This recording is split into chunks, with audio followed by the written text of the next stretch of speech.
Okay, Sunday, April 6, 2025, Brussels, Belgium. I'm standing outside my building. You can see there's like garbage piled up. So last week we had like a whole bunch of fire drills. We were actually in London when 2 out of 3 of them happened, but on I think on Wednesday last week there was a big one. It was like for all the building, and it was very long. We all had to evacuate, stand out in the street. We had to climb down 26 flights of stairs because they shut down the elevators. And then there was like some other smaller fire drills, but they left the elevators on. I think they were just testing the alarms and the wiring.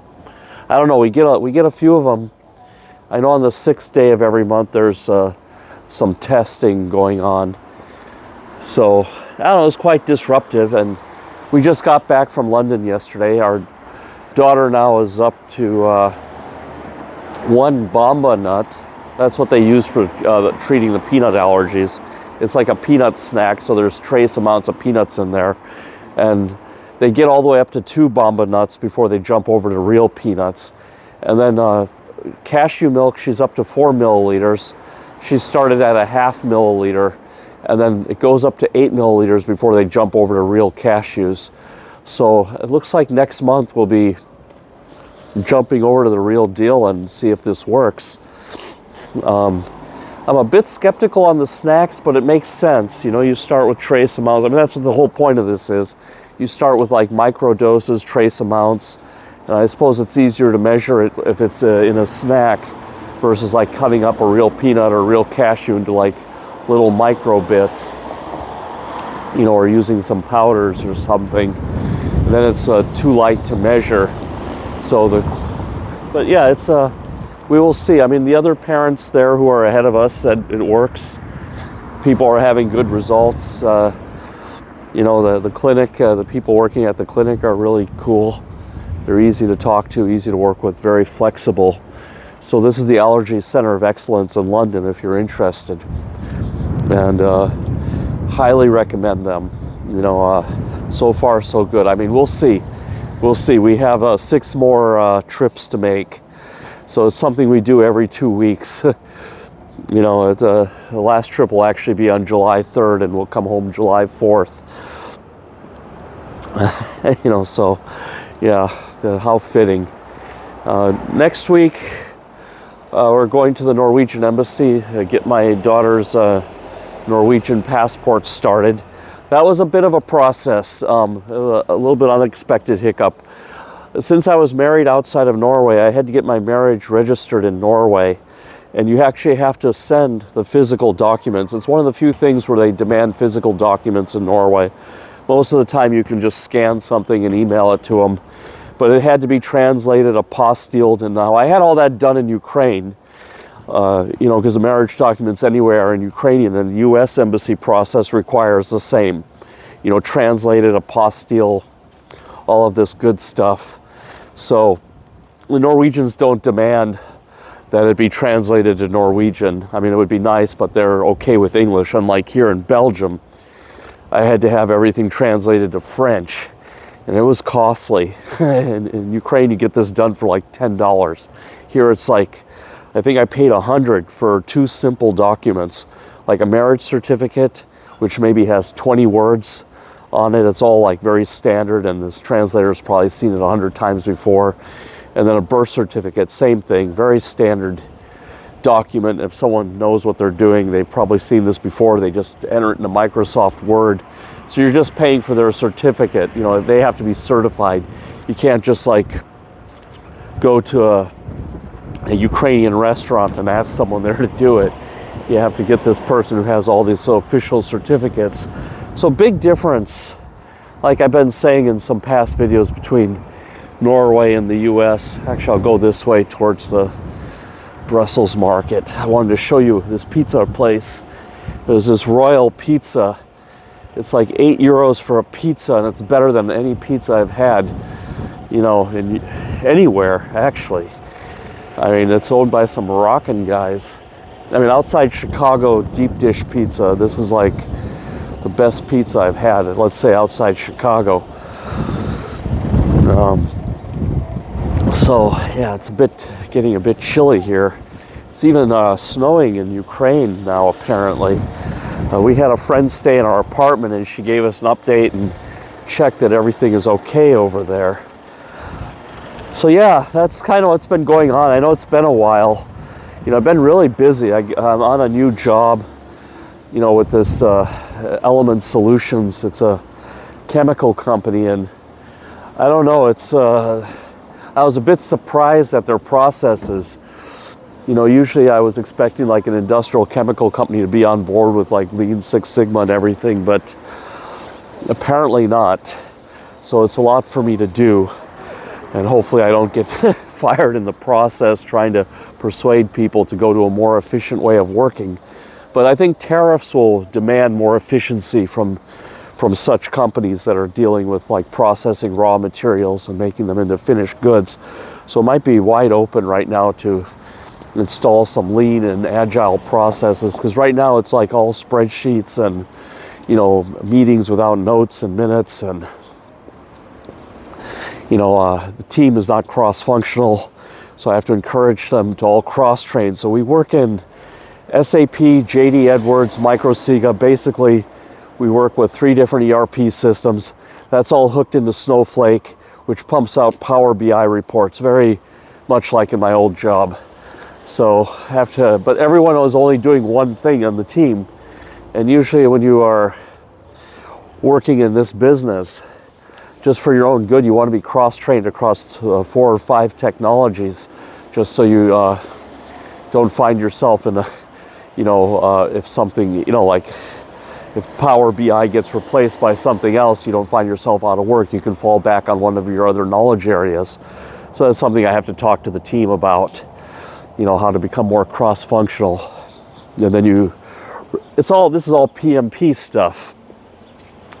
Yeah, but I don't know. I guess you guys want to talk about Belgium life and Norwegian. I'm talking to a guy on LinkedIn. He contacted me on LinkedIn. He's asking a lot about Norwegian immigrating to Norway. And I can say that get the job offer, but the way you get the job offer is you got to go there as a skilled worker. But I think his approach is to go there for school, you know, to go to BI, Norwegian Business School or something. It's a private business college in Nydalen, and it's quite good. They've got good ratings, and I think everyone gets a job who goes there. But one thing they're different than University of Oslo is they work in English, where University of Oslo is all in Norwegian.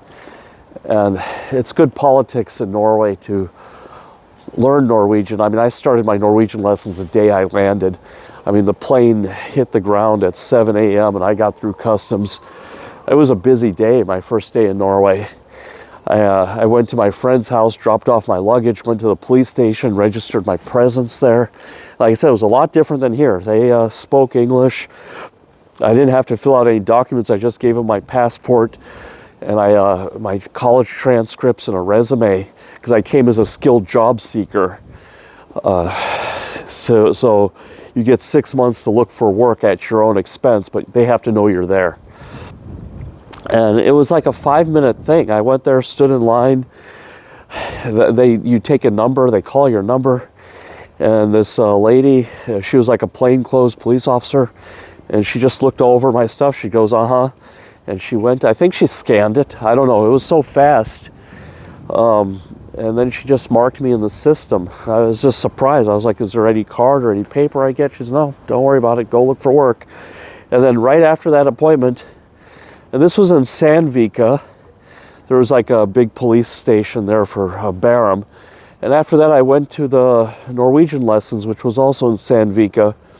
And I was a little bit late, but still was able to get counted for the class, because you have to not only pass the test, but you have to do the hours. Maybe now they change it where if you pass the test, then you don't need the hours. I'm not sure, but we had to do both back in the day. And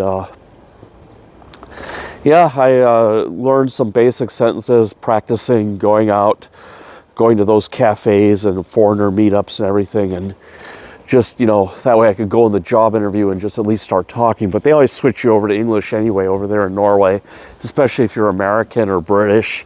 They want to speak, they want to practice their English. And yeah, it was tough though. In retrospect, I got the job in like 3 months, 12 days, and 10 hours, something like that. I have a number written down exactly from the time I landed to when I got the job. When I signed the contract, and there was a few false hopes where they were going to offer me a contract, and then they just kept dragging on. Oh, we got one more meeting, one more thing to do. It was like this job where I'm at now.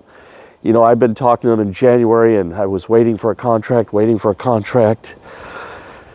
But in retrospect, it went pretty fast. And I was at BlackRock. They were letting me work from home. They kept me on as a consultant because I quit so fast, that they didn't have anyone to replace me. So they kept me on as a consultant. So 2 out of those 3 months, it took me 2 months to turn over my job. I was able to still get paid from BlackRock. So I was really only out of work for like 30 days, really. And I mean, that's like it was during June, which is anyway vacation time. So yeah, it was, I don't know, I filled out 150, I applied to 150 jobs, got 5 interviews and 2 offers. And one offer was with a startup. And I'll tell people, if you're going to work in Norway, don't work for a startup. Try to get into a big company. All those startups are poorly run, and they just try to keep getting government grants. They're not really interested in making a profit and changing the world. And the ones that are end up moving to the US. I've worked with a few of those startups as a consultant, and it's really just a grant game. And I don't know, it's not very satisfying unless you're owning the company and getting all that money. You want to work somewhere where you're doing something and where you can have some measurable achievements, where at the end of the day you've done something. You haven't just, done politics and meetings and written emails. You want to you want to do something. So yeah, that's how I look at it. Now, I guess on to Ukraine.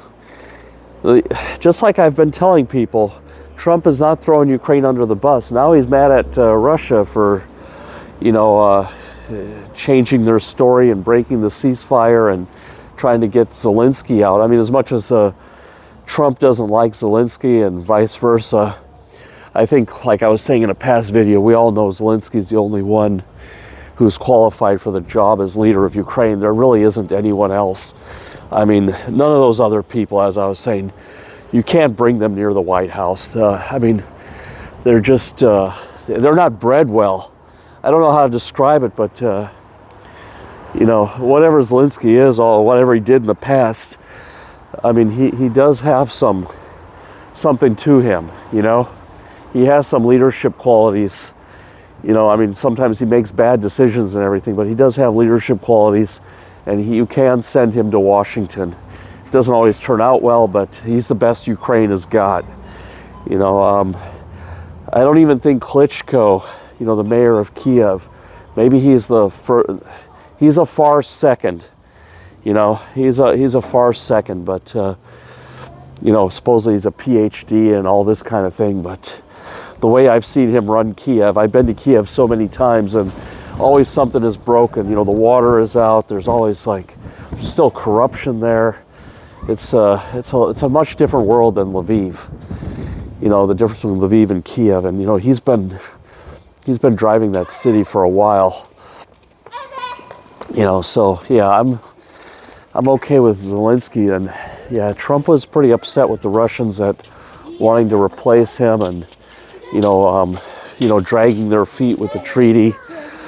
And so I think Trump's proposal, though, is not a military one, even though it looks like he's pushing Europe to send more patriots there. Again, he's using tough love. He wants Europe to own this because the war is going to be on Europe's doorstep soon, and they're not ready for this. So he's been pushing Europe to arm itself and pay its NATO contributions. Essentially, they don't pay it; they pay it to themselves. They buy weapons for their military, and they draft more people in their army and all this kind of thing, and increase their military expenditure, which is fine. That's good for a country. to be able to defend itself. So he's upset.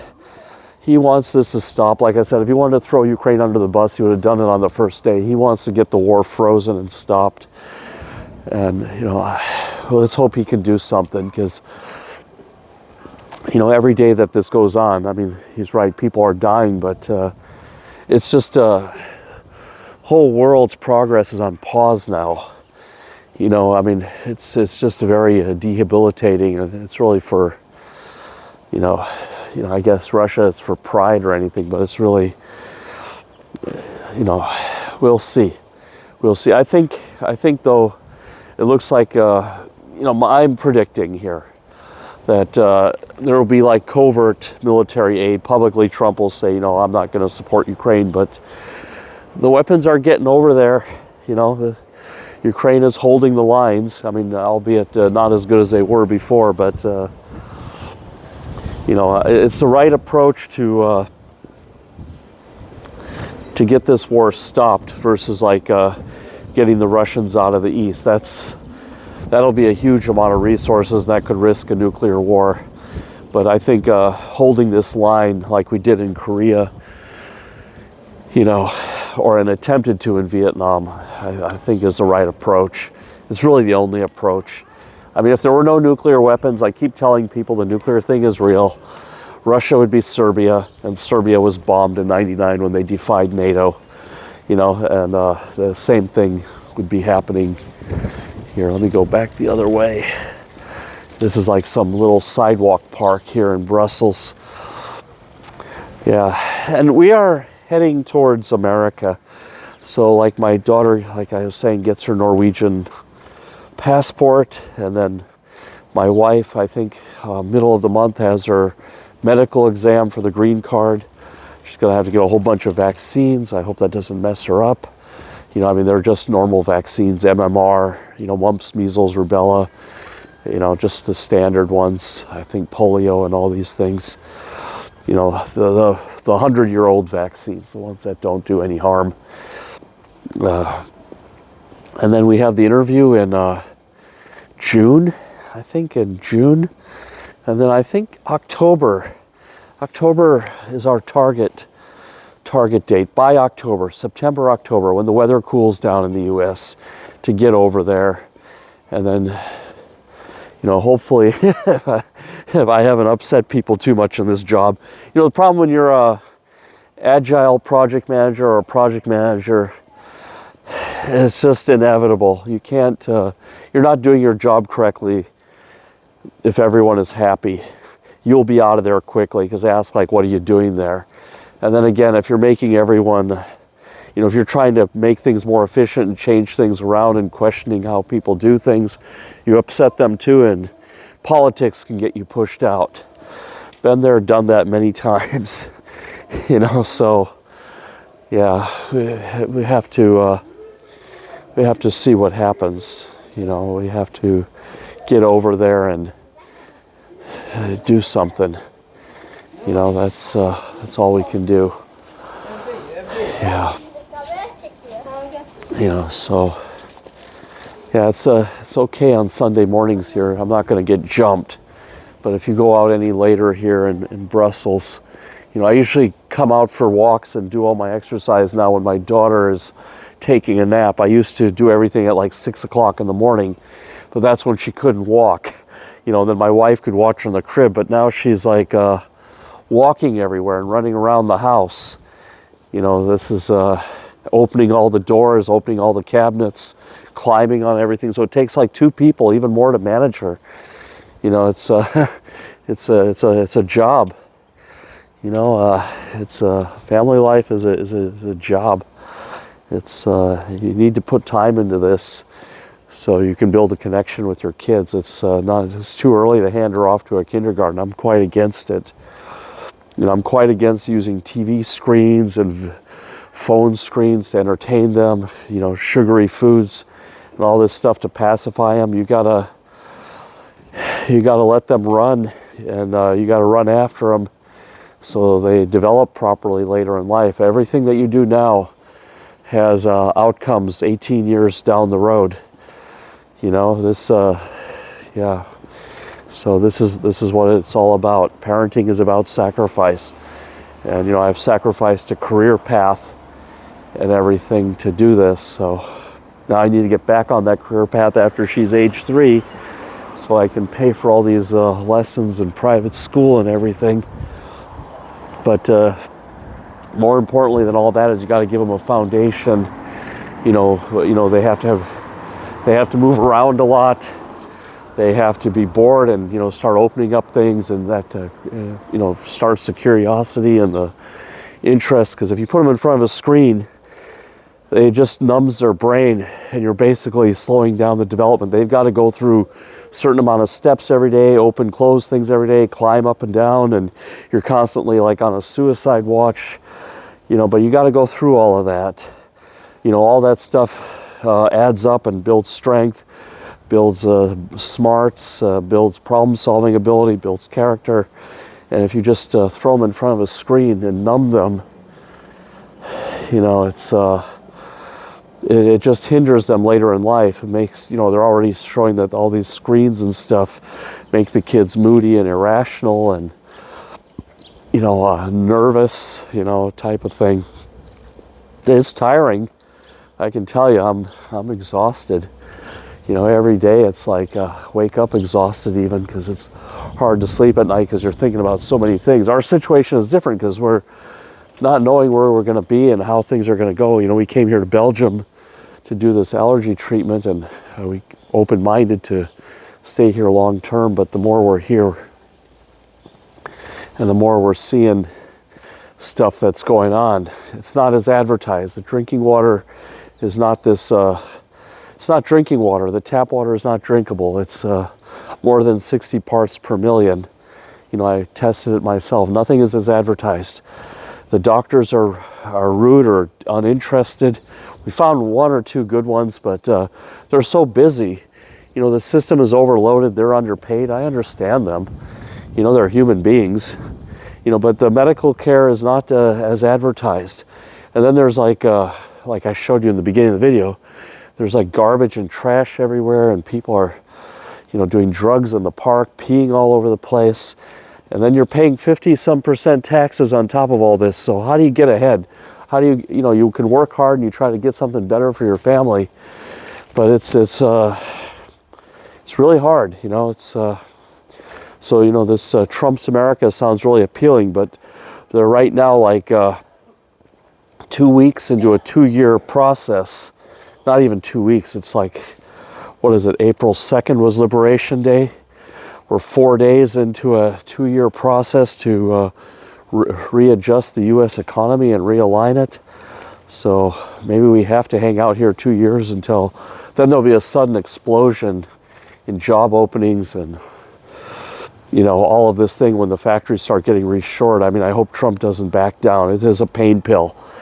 It is a big pain pill that has to be swallowed.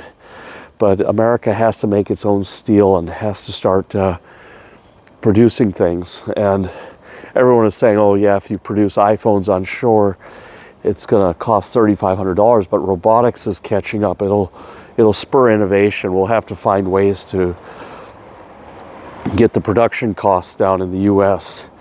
You know, and robotics is advancing by leaps and bounds. So I think that'll fill the gap. You know, you'll have to empower every employee. That one guy now will work like 10 people in the past, you know, has the same output. So just throwing manpower at stuff is not the answer. We have to find better methods and better ways to work. And, you know, Amazon, you know, this guy I'm talking to on LinkedIn, he works for Amazon.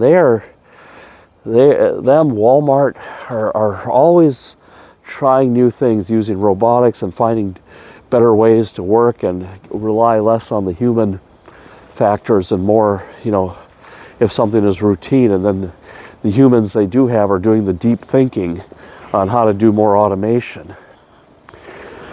So, you know, if Amazon can work in the US and it works quite well, then we should be able to produce iPhones and microchips and all of this over time. I mean, we would really have to, re-educate our workforce. Education has to be changed for these type of high-skilled jobs, and people's mindset have to change, that they can't just YouTube, and make a living at it. Some of the viewers have offered me money and stuff. I don't need it. I'm just glad to talk to people, like-minded people. And I'm doing this mainly because it's like, it's been a lot of changes over the couple of years. Since this war started in Ukraine is when I started blogging and, staying in Ukraine, then deciding to leave Ukraine, and, thought Belgium would be one thing, and it turned out to be quite another. There are thoughts about moving to Sweden, where they're taking all the devices and all the technology out of the schools, and then thoughts about maybe going to Norway, but Norway is still, the schools are heavily tech. Kids are getting Chromebooks and iPads, and I have friends who've sent their kids to those schools there, and they have no connection with their kids. Their kids are sucked into those devices. So there's always a lot to think about where you're going to live. And I found one school in Delaware that's like only $10,000, $11,000 a year without devices. It really doesn't matter if the teachers are hippies and liberals and teaching all this woke stuff. They were doing that when I was a kid. All teachers are usually underpaid hippies. There's usually a few good ones you get, but the kids can filter that themselves if you have a strong home. But what you can't stop is the addictiveness of devices. It's like cigarettes or drugs, and you have to really make a conscious effort to be away from all that stuff. Now here's the Brussels market here in the background. This has been a lifesaver. The groceries there are like 25 to 50, I would say 50 to 75% cheaper. I was going to say they're 25 to 50% of the cost of Carrefour, but we have this big French chain Carrefour, and the same box of cookies that you get in the Brussels market there for like €1 is like €5, €4 in the Carrefour. And that store is owned by like an Arab family. And for some reason, everything is cheap and good there. Really cheap. It's been saving our lives. $100 is lasting us like 2 weeks. Where in like Norway or, a normal supermarket here, $100 is like one trip. It's really hard there to spend $20, you can get a lot of groceries, including meat. I got like a big chunk of filet mignon for €7, like half a kilo. And we ate that up last night. Filet mignon and rice. The bag of rice was like €3, and that's enough rice for like 2 weeks. It's like I'm really plugging the Brussels market. So there are some green shoots here, some bright spots. But anyway, wow, this is one of the longer videos. Yeah, gone but it's been a while, so I guess I owe you guys some time. So yeah, so that's all I got today. So yeah, we're heading to America. Trump is on Ukraine's side. Belgium is not for us. Yeah, I think Belgium is, but we might have to stay here 2 years altogether until things get sorted in America, until the dust settles and everything gets reorganized the right way. Anyway, take care. We'll see you. Bye-bye.